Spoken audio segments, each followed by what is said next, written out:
Magandang buhay mga kaani, na ito na naman po si Kuya Harvest para po magbigay ng konting tips and ideas po sa atin pong mga kasamang magsasaka. So ang ibabahagi ko po sa inyo ngayon, ito pong part 2 ng review natin dito sa soil ameliorant na Vigor Max. Yan, so yung part 1 po, pinakita ko sa inyo doon, pinakilala ko kung anong soil ameliorant at sino si Vigor Max. Dito naman sa part 2, titingnan po natin yung performance ng palay mismo na nahinog na ngayon. Yan.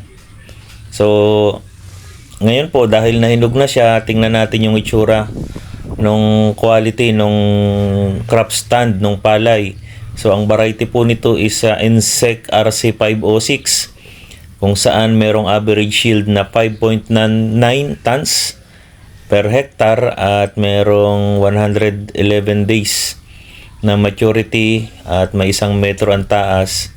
So hindi karamihan ang suwi na 13 tillers lang per hill po. So ito po yung hitsura o yung katatayuan nitong variety na ito na meron pong Vigor Max. So mapapansin nyo, maganda naman ang pagkakatayo ng butil niya.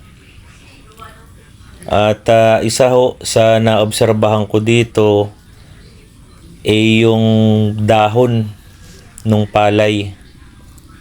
Ayan. So yung dahon ng palay na yan, kung mapapansin ninyo at maobserbahan nyo,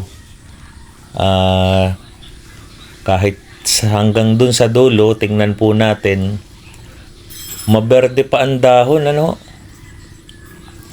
pero yan po ay hinog na.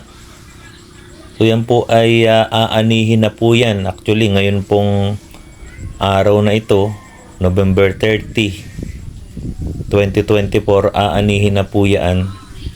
So kaya nga po inagapan din natin ang punta dito sa field. Kasi po baka hindi na po natin maabutan na naka-stand itong crop. Kasi ang ginagawa natin, nagbibigay tayo ng sample product kay farmer. So once na naipaliwanag na natin kung paano gamitin, so siya na po ang bahala na gumamit niyan. So mabisita man niya natin, mga iniikot-ikutan na lamang natin siya. So yan. So dito po, meron po tayong dalawang practice na ginawa, yung farmer's practice at saka po itong farmer's practice din na merong Vigor Max. Yan. So ito pong hinahawakan ko, yung plug lip, may tama ng lip folder, pero ayan, so lumabas pa rin yung bunga nung palay. So yan po yung isa kong naobserbahan dito. Yan. Tsaka po talagang yung yung dahon, green na green pa rin. Alam niyo naman, pagka green ang dahon pero hinog ang bunga, ibig sabihin yan, maganda yung photosynthetic activity na ginagawa ng halaman o yung sinasabi natin na patuloy na pag-supply ng sustansya sa iba't ibang parte ng katawan ng halaman, lalo na sa butil, sa panahon ng paghinog. So ito naman pong nasa parting kanan, ito po yung farmer's practice na walang Vigor Max. So hindi po ito na-applyan ng Vigor Max. Ang isa kong naobserbahan ko agad dito, yun pong dahon tuyo na. Ayan, so tuyo na po siya. Ibig sabihin, yung supply ng sustansya sa parte ng halaman ay nawala na kasi wala nang magluluto ng pagkain. So para makita ko rin po kung ma-estimate ang yield, tayo po ay nag-crop cut, naggapas tayo ng mga ilang puno sa 1 metro kwadrado po yan para matingnan natin kung gaano karami ang anihin sa 1 hektarya. So mag-estimate po tayo. At ganun din po ang ginawa natin dun sa farmer's practice na merong apply na Vigor Max. Ayan, so medyo nagtingin-tingin tayo. Isa lang talaga yung naobserbahan ko. Iba pa rin pala yung merong soil ameliorant na Vigor Max dahil kalimitan ng dahon maberde talaga. Ito naman medyo maberde pa rin pero iba ang pagkaberde nung may apply na Vigor Max. Yun po yung isang naobserbahan po natin.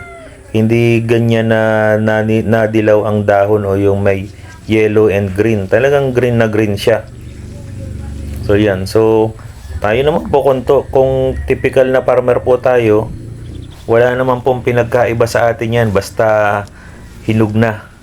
Pero dito po, maobserbahan nyo, ayan talaga, green yang buong area na yan. At saka po mapapansin natin, yung linaw ng pagkabutil. Yan. Ayan, yung sinasabi kong dahon na green talaga siya. At saka mahaba ang dahon. Ayan. Yan po, green na green.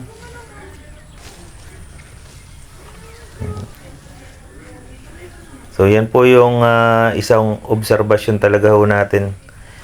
Kasi napapansin ko ho ngayon na ang mga palay hindi na sapat lamang na lagyan po natin ng mga granular fertilizer eh. Katulad ng mga complete, urea, potassium.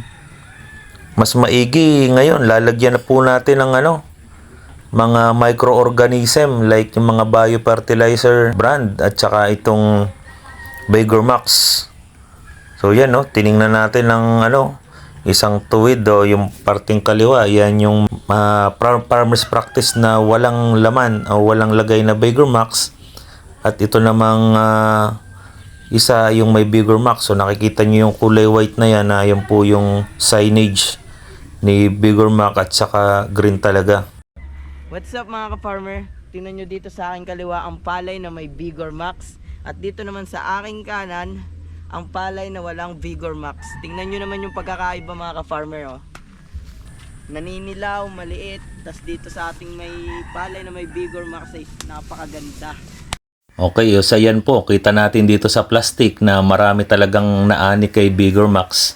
Ito naman po yung paraan ng paglilinis doon sa ginawa po nating crop cut.